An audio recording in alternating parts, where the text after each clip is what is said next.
और लाहौर में वॉल्टन रोड पर मोबाइल शॉप में डकैती की वारदात सामने आई, जहां एक डाकू शहरियों के हत्थे चढ़ गया। दुकानदारों ने डाकू की खूब दुर्गत बनाकर पुलिस के हवाले कर दिया।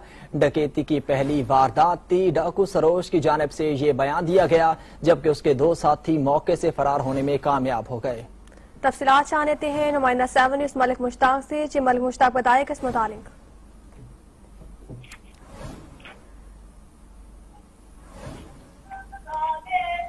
इसी पर बात करने के लिए हमारे साथ मौजूद हैं हमारे नुमाइंदा मलिक मुश्ताक। मलिक मुश्ताक, बताइएगा, एक डाकू तो पकड़ा गया, दूसरे 2 डाकू पकड़ने के लिए अब तक पुलिस ने क्या कार्रवाई की है?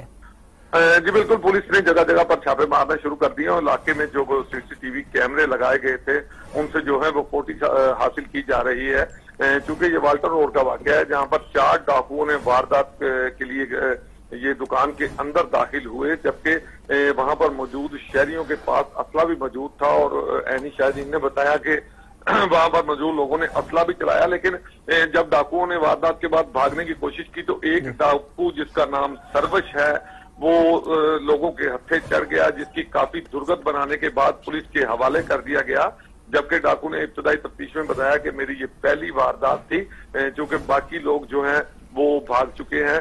अहम बात इसमें यह है कि गिरफ्तार होने वाला डाकू सर्वश का सगा भाई भी डाकू था, जो कि मौके से फरार है। जी, इसी डाकू का दूसरा भाई भी डाकू था जो मौके से फरार हो गया। मलिक मुश्ताक, आपने अपडेट किया, आपका शुक्रिया।